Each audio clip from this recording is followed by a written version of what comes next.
जय मां संतोषी। फ्रेंड्स, धार्मिक ग्रंथों में शुक्रवार का दिन संतोषी माता की पूजा के लिए बनाया गया है। अत्यंत ही सरल, आसानी से प्रसन्न होने वाली संतोषी माता का व्रत हर तरह से गृहस्थी को धन धान्य, पुत्र, अन्न वस्त्र से परिपूर्ण रखता है और माँ संतोषी अपने भक्तों को हर कष्टों से बचाती है। फ्रेंड्स, आप लोगों ने सुना होगा कि काफी लोग संतोषी माता का व्रत शुक्रवार के दिन करते हैं। शुक्रवार के दिन जो लोग भी व्रत रखते हैं, संतोषी माता का पूजा पाठ करते हैं, उन लोगों को पूजा पाठ के साथ साथ व्रत के पुण्य फलों की प्राप्ति के लिए संतोषी माता की संपूर्ण व्रत कथा जरूर सुननी चाहिए। जो मनुष्य व्रत के दिन कथा नहीं सुनता है, उसका व्रत अधूरा माना जाता है। तो चलिए फ्रेंड्स, आज मैं आपको इस वीडियो के माध्यम से शुक्रवार के दिन की संतोषी माता की व्रत कथा सुनाने जा रही हूँ। कथा को अंत तक जरूर सुने ताकि आपको भी कथा सुनकर संतोषी माता का आशीर्वाद मिल सके, माँ आपको भी आपके कष्टों से मुक्ति दिला सके। एक गांव में एक बुढ़िया रहती थी जिसके 7 बेटे थे। 6 बेटे कमाने वाले थे और एक बेटा निकम्मा था। बुढ़िया माँ 6 पुत्रों का जूठा 7वें पुत्र को दे देती थी। 7वां पुत्र एक दिन अपनी पत्नी से बोला, देखो मेरी माता का मुझ पर कितना प्रेम है। वह बोली, क्यों नहीं, सबका जूठा बचा हुआ जो तुमको खिलाती है। वह बोला, जब तक मैं आंखों से ना देख लूं, मैं नहीं मान सकता। पत्नी ने हंसकर कहा, देख लोगे तब तो मानोगे। कुछ दिन बाद एक बड़ा त्योहार आया। घर में 7 प्रकार के भोजन और चूरमा के लड्डू बने। वह पत्नी की बात को जांचने के लिए सिरदर्द का बहाना बनाकर पतला कपड़ा सिर पर ओढ़कर रसोई में जाकर सो गया और कपड़े में से सब कुछ देखता रहा। 6 भाई भोजन करने आए।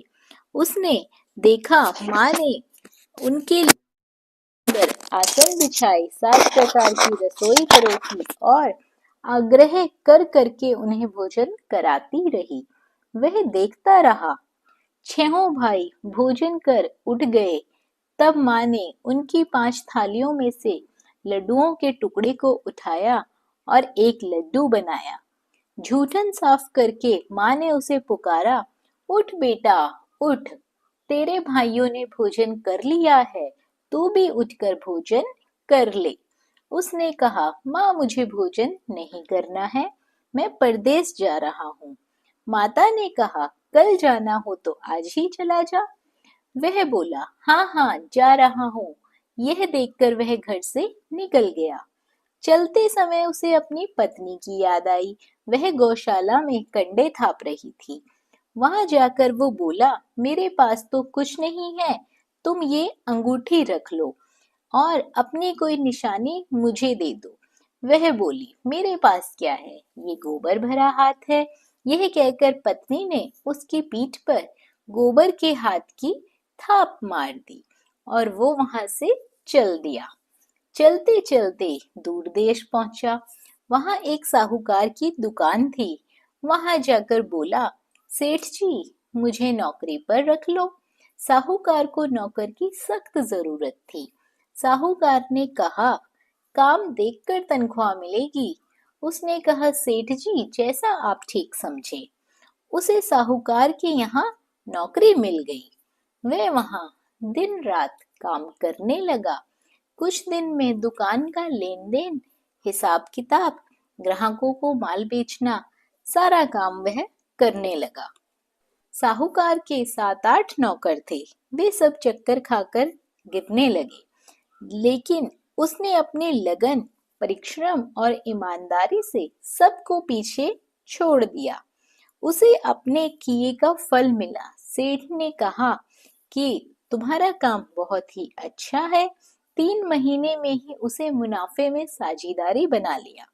परिश्रम करते करते 12 वर्ष में वह नगर का नामी सेठ बन गया और सेठ अपना सारा कारोबार उस पर छोड़कर बाहर चला गया। इधर उसकी पत्नी पर क्या बीती वह सुने। सास ससुर उसे दुख देने लगे, गृहस्थी का काम करवाकर उसे लकड़ी लेने जंगल में भेजते। इस बीच घर की रोटियों के आटे से जो भी भूसी निकलती, उसकी रोटी बनाकर उसके लिए रख दी जाती। फूटे नारियल की नरेली में उसे पानी दिया जाता। इस तरह दिन बीतते रहे।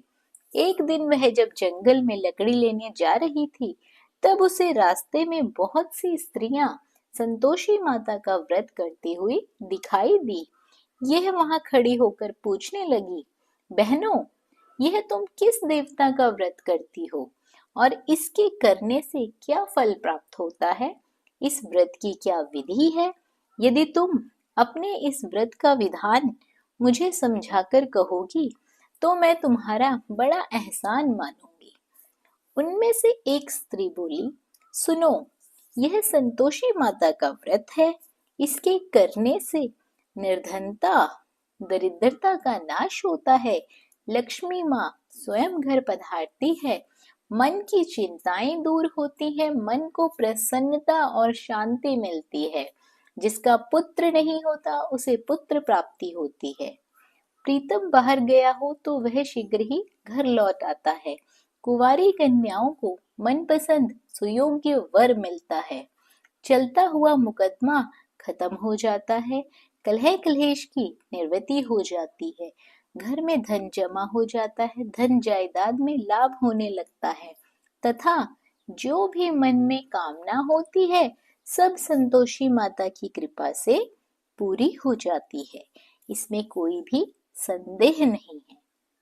वह पूछने लगी, यह व्रत कैसे किया जाता है? यह भी तुम मुझे बताओ, आप लोगों की बड़ी कृपा होगी। वह स्त्री कहने लगी, बिना परेशानी, श्रद्धा और प्रेम से जितना भी बन सके प्रसाद लेना। 5.25 पैसे से 5.25 आने तक, इससे भी ज्यादा शक्ति और भक्ति के अनुसार गुड़ और चना लेना। हर शुक्रवार को निराहार रहकर कथा कहना और सुनना। इसके ओम बीच नहीं टूटने चाहिए। लगातार नियम के पालन करना। सुनने वाला कोई ना मिले तो घी का दीपक जलाकर उसके आगे जल के पात्र को रखकर कथा कहना, परंतु ध्यान रहे कि नियम ना टूटे। जब तक कार्य सिद्ध ना हो, नियम का पालन करना और कार्य सिद्ध हो जाने के बाद व्रत का उद्यापन करना। 3 मास में माता पूरा फल प्रदान करती है। यदि किसी के ग्रह खोटे हैं तो भी माता 1 वर्ष में अवश्य उनको अनुकूल करती है। कार्य सिद्ध होने पर ही उद्यापन करना चाहिए, बीच में उद्यापन नहीं करना चाहिए। उद्यापन में 2.5 सेर आटे का खाजा तथा इसी अनुसार खीर तथा चने का साग बनाना। 8 बच्चों को भोजन कराना। जहां तक मिले देवर, जेठ, भाई बंधु, कुटुंब के ही लड़के लेना। ना मिले तो रिश्तेदार और पड़ोसियों के लड़कों को बुलाकर उन्हें भोजन करवाना, यथाशक्ति दक्षिणा देना, माता का पूरा नियम करना। सखी ध्यान रखना, इस दिन खटाई बिल्कुल भी मत खाना। यह सुनकर वह वहां से चल दी। रास्ते में लकड़ी के बोझ को बेच दिया और उन पैसों से गुड़ चना लेकर माता के व्रत की तैयारी कर आगे चली। रास्ते में संतोषी माता के मंदिर में जाकर माता के चरणों में लौटने लगी, विनती करने लगी, हे माँ, मैं दीन हूँ, मैं निपट मूर्ख हूँ, व्रत के नियम कुछ नहीं जानती हूँ, मैं बहुत दुखी हूँ। हे माता, मैं तेरी शरण में आई हूँ, मेरे दुख दूर कर। माता को दया आई। एक शुक्रवार बीता कि दूसरे शुक्रवार को उसके पति का पत्र आया और तीसरे शुक्रवार को उसका भेजा हुआ पैसा भी आ पहुंचा। यह देखकर जेठानियां मुंह सिकोड़ने लगी। इतने दिनों बाद इतना पैसा आया, इससे क्या बढ़ाई है? लड़के ताने देने लगे, काकी के पास अब पत्र आने लगे हैं, रुपया आने लगा है, अब तो काकी की खातिरदारी बढ़ेगी, अब तो काकी बुलाने से भी नहीं बोलेगी। बेचारी सरलता से कहती है, भैया पत्र आए रुपया आए तो हम सबके लिए अच्छा है। ऐसा कहकर आंखों में आंसू भरकर संतोषी माता के मंदिर में जाकर बैठती है। मातेश्वरी के चरणों में गिरकर रोने लगती है। माँ, मैंने तुमसे पैसा नहीं मांगा, मुझे पैसे से क्या काम, मुझे तो अपने सुहाग से काम है। मैं तो अपने स्वामी के दर्शन और सेवा मांगती हूँ। तब माता ने प्रसन्न होकर कहा, जा बेटी, तेरा स्वामी जल्द ही आएगा। यह सुन खुशी से बावली होकर वह घर आकर काम करने लगी। संतोषी माँ विचार करने लगी, इस भोली पुत्री से मैंने कह तो दिया है कि तेरा पति शीघ्र आएगा, पर आएगा कहाँ से? वह तो इसे स्वप्न में भी याद नहीं करता। उसे इसकी याद दिलाने तो मुझे ही जाना पड़ेगा। संतोषी माता ने उस बुढ़िया के बेटे को स्वप्न में समझाया, पुत्र, तेरी घरवाली बहुत कष्ट उठा रही है। यह बोला, हाँ माता, यह तो मुझे भी मालूम है, परंतु क्या करूं, वहां कैसे जाऊं? परदेश की बात है, लेन देन का सारा हिसाब किताब है, कोई जाने का रास्ता ही नजर नहीं आता। आप ही कोई रास्ता दिखाएं कि मैं वहां कैसे जाऊं। माँ कहने लगी। सवेरे नहा धोकर संतोषी माता का नाम लेकर घी का दीपक जला दंडवत कर वहां दुकान पर जा बैठने लगा। देखते देखते तेरा लेन देन चुक जाएगा, जमा माल बिक जाएगा, सांझ होते होते धन का ढेर लग जाएगा। वह अगले दिन सुबह जल्दी उठा। उसने मित्र बंधुओं परिचितों से स्वप्न में माता द्वारा कही गई बात बताई। वे सब उसकी बात सुनकर उसकी खिल्ली उड़ाने लगे।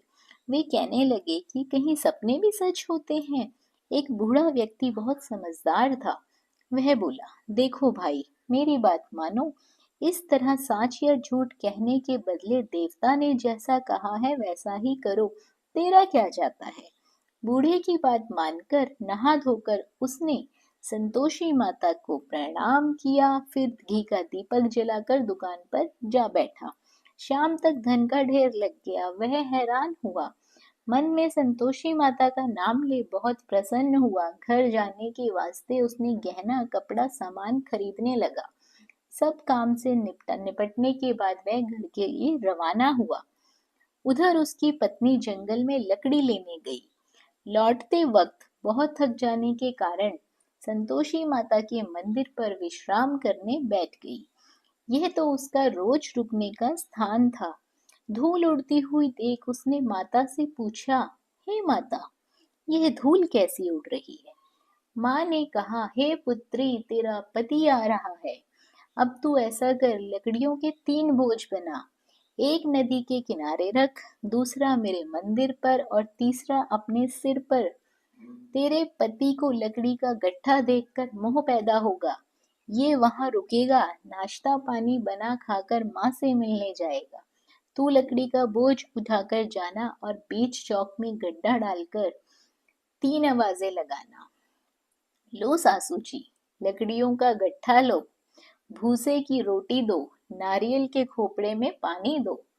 आज कौन मेहमान आया है? संतोषी माँ की बात सुनकर वह बहुत अच्छा माँ कहकर प्रसन्न मन से लकड़ियों के 3 बोझ बना लाई। एक नदी के तट पर, दूसरा माता के मंदिर पर रखकर इतने में ही मुसाफिर वहां आ पहुंचा। सूखी लकड़ियां देखकर उसको इच्छा हुई कि यहीं अभी विश्राम कर लेता हूँ, भोजन बना खा पी कर ही यहाँ से जाऊंगा। इस प्रकार भोजन कर विश्राम कर वह अपने गांव में आया। उसी समय बहू सिर पर लकड़ी का गट्ठा लेकर आई। उसने गट्ठे को आंगन में डाला और जोर से 3 आवाजें दी। लो सासू जी, लकड़ी का गट्ठा लो, भूसे की रोटी दो, नारियल के खोपड़े में पानी दो। आज कौन मेहमान आया है? यह सुनकर सास ने अपने दिए हुए कष्टों को भुलाने के लिए कहा, बहू, तू ऐसा क्यों कहती है? तेरा मालिक ही तो आया है। बैठ, मीठा भात खा, कपड़े गहने पहन। पत्नी की आवाज सुनकर उसका स्वामी बाहर आया। और उसके हाथ में पहली अंगूठी देखकर व्याकुल हो गया। उसने माँ से पूछा, माँ यह कौन है? माँ बोली, बेटा तेरी पत्नी है। आज 12 वर्ष हो गए जब से तू गया है, तब से गांव में जानवर की तरह भटकती फिरती है। काम काज कुछ करती नहीं है, चार समय आकर खा जाती है। अब मुझे देखकर भूसे की रोटी और नारियल के खोपड़े में पानी मांगती है। वह बोला, माँ मैंने इसे भी देखा है और तुम्हें भी देखा है। मुझे दूसरे घर की चाबी दे दो, मैं उसमें जाकर रहूंगा। ठीक है बेटा, जैसी तेरी मर्जी, कहकर माँ ने चाबी का गुच्छा बेटे के सामने रख दिया। उसने दूसरे घर को खोलकर सारा सामान जमाया। एक ही दिन में वहां राजा के महल जैसे ठाट बाट बन गए। अब क्या था, वह सुख भोगने लगे। अगला शुक्रवार उसने पति से कहा, मुझे संतोषी माता के व्रत का उद्यापन करना है। पति बोला, बहुत अच्छा, खुशी से कर लो। वह खुशी खुशी माता के उद्यापन की तैयारी करने लगी। जेठ के लड़कों को भोजन के लिए कहने गई। उन्होंने मंजूर किया, परंतु पीछे से जेठानी ने अपने बच्चों को सिखलाया, देखो रे, भोजन के समय सब लोग खटाई मांगना, जिससे उसका उद्यापन पूरा ना हो पाए।